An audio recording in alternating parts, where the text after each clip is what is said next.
మామవ పట్టాభి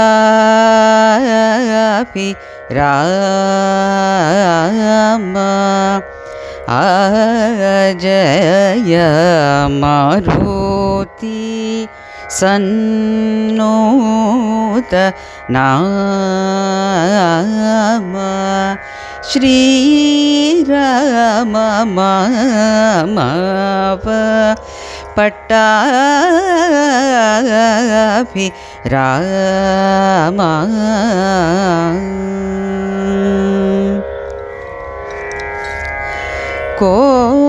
కోమలతర పల్లవ పద కోదండ రామ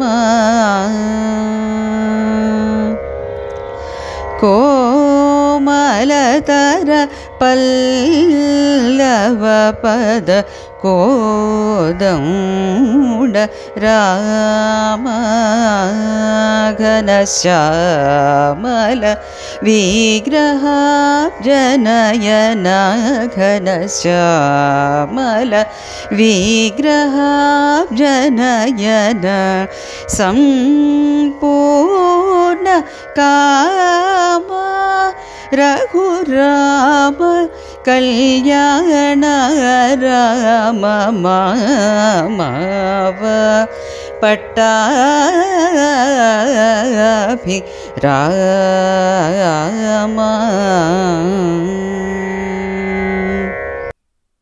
శ్రీ శ్రవణం ఛానల్కి శ్రోతలందరికీ కూడాను మరొకసారి స్వాగతం. ఈరోజు మనం విన్న ఈ కృతి మణిరంగు రాగంలో ముత్తుస్వామి దీక్షితారు గారు రచించినటువంటి కృతి అనమాట. అనురాధ ఎంతో చక్కగా పాడి మనకి వినిపించారు. మరొకసారి ఆవిడకి అభినందనలు తెలుపుతూ మనం నిన్నటి కథలో గనక వెళ్ళిపోతే సరస్వతి లీలాదేవిలు సంభాషించుకుంటున్నారు కదా. లీల ఆవిడని అడిగింది, దేవి ఇన్ని పనులు చేసే ఈ స్థూలదేహం తత్వజ్ఞానం కలగ్గానే ఎలా పోతోంది అని. అప్పుడు సరస్వతీదేవి, పోకుండా ఏం చేస్తుందంటావు? తాడు మీద కనిపించే పాము ఏమైనా కరుస్తుందా అంటూ ప్రశ్నించింది. అప్పుడు ఆ పామును చూసేవాడికి చెమట్లయితే పడుతున్నాయి కదమ్మా, ఆ పాము ఎంతో కొంత పని చేస్తున్నట్టే కదా అంటూ లీలాదేవి అడగడం జరిగిందనమాట. అవి పాము చేసిన పనులు కాదు, వాడి భ్రాంతి చేసిన పనులు. వెలుతురు వస్తే ఆ పామే ఎగిరిపోతుంది, ఇంక చెమట్లు ఎందుకు పడతాయి?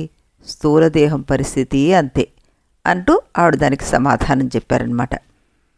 దేవి, తాడు మీద కనిపించిన పాము చచ్చిపోయింది అని ఎవడూ అనడం లేదు, కానీ శరీరం చచ్చిపోతోంది అంటున్నారు.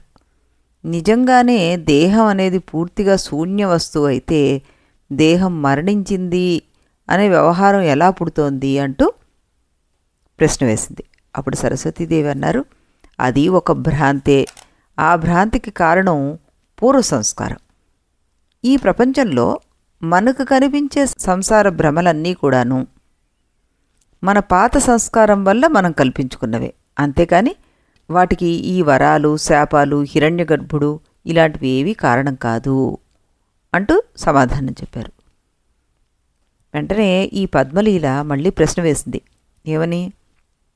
తల్లి సరస్వతీదేవి, ప్రపంచం అంతా సంస్కారం వల్లే వస్తుందంటున్నావు నువ్వు. అలా అయితే అది స్వప్నంలాగానే మనస్సు లోపలే కనిపించాలి, బయటకు ఎలా కనిపిస్తోంది? ఎంత చక్కటి ప్రశ్నలు! మనందరికీ వచ్చే ప్రశ్నల్ని వాల్మీకి మహర్షి ఎంతో చక్కగా వాటిని యోగ వాసిష్ఠంలో మనకి అందించారు. వాటి జవాబులను మనం వింటూ ఈ తత్వజ్ఞానాన్ని వంటబట్టించుకునేందుకు ప్రయత్నం చేద్దాం. ఇప్పుడు సరస్వతీదేవి అన్నారు, బయట కనిపిస్తోంది అనుకోవడమే భ్రాంతి. నిజానికి ఈ ప్రపంచం అంతా బయటది కాదు సుమా, లోపలిది. బయటదిగా కనిపించినంత మాత్రాన బయటది కానక్కర్లేదు కదా. ఉదాహరణ చెప్తాను విను. కంటికి జబ్బు చేసి ఆకాశంలో 2 చంద్రులు కనిపించారు. ఈ రెండవ చంద్రుడు ఎక్కడి నుంచి వచ్చాడు? లోపల నుంచే వచ్చాడా? లోపలే ఉన్నాడు కూడా, కానీ బయట ఆకాశంలో ఉన్నట్లు కనిపిస్తున్నాడు. కనుకనే తత్వజ్ఞులు, పుణ్యవంతులు మాత్రమే సూక్ష్మలోకాలను పొందగలరు అని చెప్పారు అని నేను నీకు చెప్పాను ముందుగా. స్థూల దేహాలేమో అసత్యాలు, అతివాహిక దేహాలేమో సత్యాలు. ఈ రెండూ కలిసి ఒకచోటే ఎలా ఉంటాయి? విధూరద లీల నా ఉపదేశం వల్ల తత్వజ్ఞానరాలైంది. అందువల్ల తన భర్త కల్పించుకున్న ప్రపంచానికి తాను వెళ్ళగలిగింది అంటూ ఆవిడ జవాబు చెప్పారు. అప్పుడు పద్మలీల మరో ప్రశ్న వేసింది. ఏమని? అమ్మా, అంతా బాగానే ఉంది, కానీ ఇప్పుడు ఇక్కడ ఈ విధూరథ శరీరంతో నా భర్త మరణిస్తున్నాడు. ఇంతకీ ఈ దుఃఖం రావడానికి కారణం ఏమిటి? అసలు జీవులకు సుఖదుఖాలు ఎలా వస్తాయి, ఎలా పోతాయి? దీనికి ఏదైనా ఒక నియమం ఉంటుందా? ఏ నియమమూ ఉండదా? ఏ వస్తువు స్వభావం ప్రకారం ఆ వస్తువు పనిచేస్తూ ఉంటుంది అలా అనుకున్నట్లయితే ఆ వస్తువుకి ఆ స్వభావం అనే నియమం చేసింది ఎవరు? ఆ నియమం తప్పిపోకుండా ఉండడానికి గల కారణం ఏమిటి? అంటే కాసేపు వేడిగా కాసేపు చల్లగా ఉండకుండా ఎప్పుడూ వేడిగానే ఉండడానికి కారణం ఏమిటి అని ఆవిడ చాలా చక్కటి ప్రశ్న వేశారు. అప్పుడు సరస్వతీదేవి అన్నారు, పద్మలీల, సృష్టి ప్రారంభంలో హిరణ్యగర్భుడికి కొన్ని సంకల్పాలు కలిగాయమ్మా. వాటిలో కొన్ని మారని సంకల్పాలు ఉన్నాయి, కొన్ని మారే సంకల్పాలు ఉన్నాయి. మారనివి ఎప్పటికీ మారవు, మారేవి ఎప్పుడూ మారుతూనే ఉంటాయి. ఆ సంకల్పాలకి అనుసారంగానే సృష్టి లోపల పదార్థాలన్నీ జన్మించే మనకి. అంటే మారనివి అలాగే ఉండడం, మారేవి మారుతూ ఉండడం అనే నియమానికి మాత్రమే ఎప్పుడూ భంగం లేదన్నమాట. అందుచేతనే సృష్టి ఒక నియమం ప్రకారం జరుగుతోంది అంటూ పెద్దలు చెప్తున్నారు. ఒకే మూల వస్తువులోంచి వస్తువు ఉంటే ఇన్ని గుణాలు ఇన్ని ఆకారాలు ఎలా వస్తాయని సందేహించాల్సిన పని లేదు. సృష్టికి ముందు ప్రళయం ఉంది. ఆ సమయంలో అన్ని రకాల పదార్థాలు సూక్ష్మరూపంలో కలిసిపోయి ఒక బంగారం ముద్దలాగా ఏర్పడతాయి. బంగారం అనేది ఉంటే మనం గాజుగానో, దుద్దులుగానో, గిన్నెగానో, లేదా కనీసం ముద్దగానో ఏదో ఒక ఆకారంలో దాన్ని చూడొచ్చు. ఏ ఆకారము లేకుండా బంగారం ఎలా ఉండగలదు? అలాగే సూక్ష్మరూపం కూడా లేకుండా సర్వశూన్యమైన ప్రళయం ఉండడం సంభవం కాదు. బంగారం ముద్దలోంచి గాజు ఆకారం, గిన్నె ఆకారం బయటకు వచ్చినట్టుగా ప్రళయకాలంలో ఉన్న సూక్ష్మ చిద్రూపంలోంచి అగ్ని, జలము మొదలైనవన్నీ కూడాను వచ్చాయన్నమాట. ఏ పదార్థాలుగా చైతన్యం వ్యక్తమవుతోందో ఆ పదార్థాలు గుర్తులు ఇప్పటికీ అలాగే ఉంటాయి, ఎప్పటికీ కూడా అలాగే ఉంటాయి. అంటే సృష్ట్యాదిలో చల్లగా ఉన్న చైతన్యానికి ఎప్పటికీ చల్లగానే ఉంటుంది, వెచ్చగా ఉన్న చైతన్యం ఎప్పటికీ వెచ్చగానే ఉంటుంది. ఈ ప్రపంచానికి అప్పటికీ ఇప్పటికీ కూడా అధిష్టానం చైతన్యమే, అది మారే ప్రసక్తే లేదు. అందువల్ల దానిలో వ్యక్తమయ్యే ప్రపంచానికి నియమబద్ధత తప్పదన్నమాట. పంచభూతాలకు లాగానే జనన మరణాలకు కూడా నియమబద్ధత ఉంది. ఆ నియమబద్ధత ఏంటి? కర్మ అన్నమాట. కర్మే ఆ నియమం. కర్మ అనుభవించాల్సి వస్తే పుట్టుకొస్తుంది, కర్మ క్షయించిపోతే మరణం వస్తుంది. పద్మలీల, ఇప్పటిదాకా చెప్పిందంతా వ్యావహారిక దృష్టి. ఇక పరమార్థ దృష్టితోటి సమాధానం చెప్తాను, నువ్వు వినిప్పుడు. పరమార్థ దృష్టిలో ప్రపంచమే లేదు. లేని దానికి నియమం ఏమిటి అసలు? ద్రష్ట అయిన ఆత్మయందు దృశ్యాలను కల్పించుకొని చూడడం మనకి నిత్యానుభవంలో ఉంది, అదే స్వప్నం. అలాగే మాయ యొక్క చాతుర్యం చేత ఈ జగత్ ప్రపంచాన్ని మనం చూస్తున్నాం. పద్మలీల, ఈ తత్వదృష్టిలో ప్రశ్నకు అవకాశం తక్కువే, సమాధానానికి అవకాశం తక్కువే. మన విచారణ అంతా ప్రధానంగా వ్యవహార దృష్టితోనే సాగిపోవాలి. అందుచేత కర్మఫల తత్వాన్ని వ్యవహార దృష్టితో మరోసారి నీకు వివరిస్తాను, జాగ్రత్తగా వినేసారి అంటూ ఆవిడ మన వ్యావహారిక ప్రపంచంలో ఏ విధంగా ఈ నియమాలు అన్నది ఉంటుంది, ఈ కర్మఫల తత్వం ఎలా ఉంటుంది అన్నది చెప్తున్నారు. మనం కూడా అర్థం చేసుకోవడానికి ప్రయత్నం చేద్దాం. పదార్థాలకు నిబద్ధత ఉన్నట్టే జీవులకు కూడా ఉంటుంది. ఆ నియమం ఆ జీవికి జీవత్వం ఉన్నంత వరకు ఉంటుంది. ఆ మధ్యలో వాడు ఎన్నిసార్లు మరణించినా ఆ నియమానికి భంగం లేదన్నమాట. జీవుల నియమం కర్మ. అది ప్రధానంగా రెండు రకాలు, ప్రారబ్ధ కర్మ, సంచిత కర్మ. వీటిలో ప్రారబ్ధ కర్మ బలవత్తరమైంది. ఇది మరణం వరకు కూడా సంచిత కర్మను ఫలితంలోనికి రానియకుండా అడ్డం పడుతూ ఉంటుందన్నమాట. మరణం వచ్చేసరికి మాత్రం ఈ ప్రారబ్ధ కర్మకు పట్టు జారిపోతుంది, సంచిత కర్మకు అడ్డం తొలగిపోతుంది. ఇక అది ఫలితాలను ప్రారంభించడం మొదలుపెడుతుంది.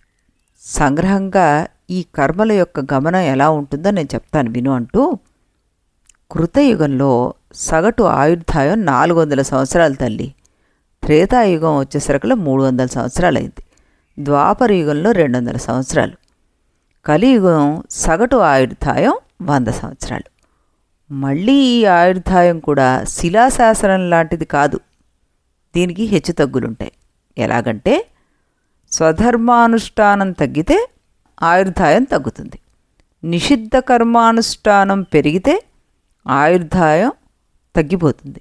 అంటే చెయ్యకూడని కర్మలు చేస్తే ఏ కర్మలకు ఎంత ఆయుర్దాయం పెరుగుతుంది లేక తరుగుతుంది అన్నది మనం దేని బట్టి తెలుసుకోవాలి? శాస్త్రాన్ని బట్టి తెలుసుకోవాలి. అలాంటి ఆయుర్దాయం తీరిపోతే శరీరంలో ఉండే నాడుల్లోంచి ప్రాణాలు, ఇంద్రియాలు హృదయ స్థానంలోకి చేరుకుంటాయి. అలా అన్నీ ఒకచోటకి చేరేసరికి ప్రాణాలకు పట్టైన స్థానాలు తెగిపోయి 1000 తేళ్లు కుట్టినంత బాధ కలుగుతుంది. దాంతో ప్రాణం ఎగిరిపోతుంది. ఇదే మరణం అన్నారు ఆవిడ. పద్మలీల వెంటనే సరస్వతీదేవి, ఈ మరణబాధ యోగులకు కూడా ఇలాగే ఉంటుందా? మరణబాధ అందరికీ సమానమైనట్లయితే మరణాంతర గమనం కూడా అందరికీ సమానం కావాల్సిందే కదా అంటూ ప్రశ్నించారు. పద్మలీల, అలా కాదు తల్లి, ఇక్కడ మరణించబోయేవారు 3 రకాలుగా ఉంటారమ్మా. ఒకరు మూర్ఖుడు, ధారణాభ్యాసి, మూడోవాడు యోగి. మూర్ఖుడంటే మనస్సు స్వాధీనంలో లేనివాడు. వీడికి మరణ దుఃఖం అధికంగా ఉంటుంది. వీళ్ళలో కూడా వాడు జీవించి ఉన్న సమయంలో చేసే పాపాలు మరణ దుఃఖాన్ని మరింత అధికం చేస్తాయి. వీడి ఇంద్రియాలు కమిలిపోతాయి, గొంతులో గొరక వస్తుంది, మతిపోతుంది, ఆయాసం వస్తుంది. అలా నానాయాతన పడి మరణిస్తాడు. ఇకపోతే ధారణాభ్యాసి అంటే ఎవరు? కొంతకాలం యోగాభ్యాసం చేసి వీడు ప్రాణవాయువును తన మనస్సును భ్రూమధ్యంలో కానీ హృదయంలో కానీ నిలబెట్టడానికి అభ్యాసం చేసి ఉంటాడు. అయితే పట్టు కొంచెమే చిక్కుంటుంది. ఇలాంటి వాడికి మరణ సమయంలో బాధ కొంచెంగా ఉంటుందన్నమాట. అంతే, దాని మధ్యమం అనుకోవచ్చు మనం.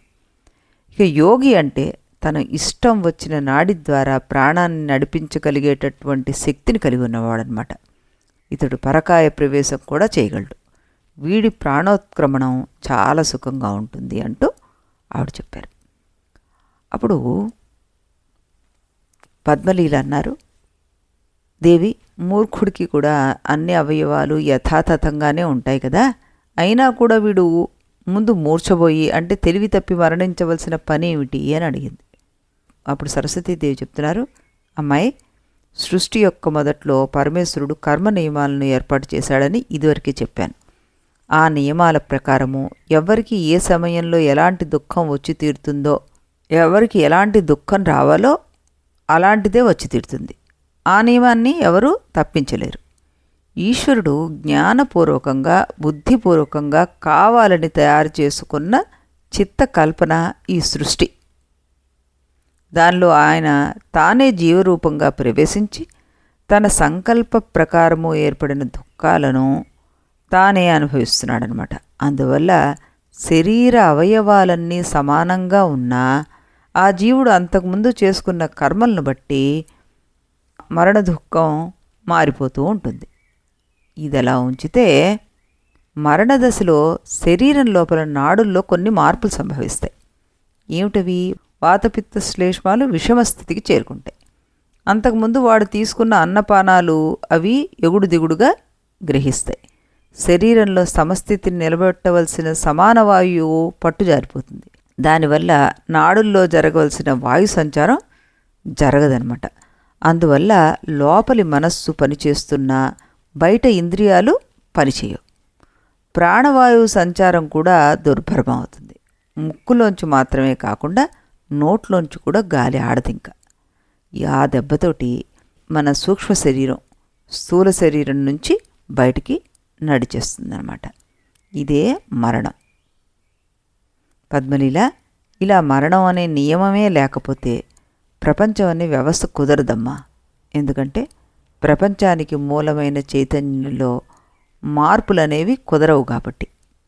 చైతన్యానికి మార్పులు ఉండవు, కానీ ఈ ప్రపంచానికి మార్పులు ఉంటాయి. మార్పు లేకపోతే ప్రపంచం ఏమవుతుంది? కాబట్టి ఈ మార్పే మరణం. చెరుకుగడ మధ్యలో కణుపులు ఉన్నట్లుగా చైతన్యం మధ్యలో జనన మరణాలు ఉన్నాయన్నమాట. కణుపు కూడా చెరుకుకే ఉంది, అది మనం గమనించాల్సిన విషయం. జనన మరణాలు కూడాను ఆ రకంగానే చైతన్యంలో భాగాలు. ఇది గుర్తుపెట్టుకోవాలి. ఈ చెప్పినవన్నీ వ్యవహార దృష్టితోటి సమన్వయపరుచుకో నువ్వు. ఇప్పుడు తత్వదృష్టితోటి చూస్తే ఆ జీవుడు ఎలా ఉంటారు అన్నది చెప్తాను నేను. అప్పుడు జీవుడంటే ఎవరు? చేతనం అందామా? అలా అనేటట్లయితే వాడికి చావు పుట్టుకలు లేవు. మరి పోనీ దేహం అందామా, ప్రాణం అందామా, ఇంద్రియాలు, మనస్సు, బుద్ధి, అహంకారము, అవిద్య ఏదందాం? ఇందులో ఏది జీవుడన్నా వాడు జడమే అవుతాడు. జడానికి మరణం ఏమిటి మరి? జన్మ ఏమిటి? పైగా వాడు జడమైతే వాడి కర్మలు ఎలా ఉంటాయి? జీవుడు జడం కావడం బొత్తిగా కుదరని మాటలాగా అనిపిస్తుంది మనకి. పోని మనం చేతనమే అందాం. అయినా సరే వాడికి మరణం ఉంది అందాం. కానీ చైతన్యం యొక్క మరణాన్ని చూసిన సాక్షి ఎవరు మరి? అప్పుడు ఒక జీవి మరణానికి మరో జీవి సాక్షి అందామంటే చైతన్యం అంతా ఒకటేనని ఇదివరకే నిరూపించుకున్నాం. కనుక చైతన్యం యొక్క మరణాన్ని చూసిన సాక్షి ఎవడన్నా గనుక ఉంటే వాడు జడం కావాలి. జడుడు మరి సాక్షి ఎలా అవుతాడు? చైతన్య మరణానికి సాక్షే లేదు, కనుక మరణమే లేదు అంటూ చెప్పాలి. అంటూ పెద్ద అయోమయంలో పడేశారు లీలతో పాటు మనల్ని కూడాను. మరి దీన్ని ఏ విధంగా ఆవిడ మనకి అర్థమయ్యేట్టుగా చెప్తారు అన్నది రేపటి కథలో మనం తెలుసుకుందాం. అంతవరకు సెలవు. రేపు మళ్ళీ ఇదే సమయానికి ఇదే ఛానల్లో ఒక రాముల వారి కీర్తనను విని మనం ఈ మరణం అంటే ఏమిటి, ఇది ఎందుకు చైతన్య వస్తువుకి లేదు అన్నది తెలుసుకోవడానికి ప్రయత్నం చేద్దాం. అంతవరకు సెలవు.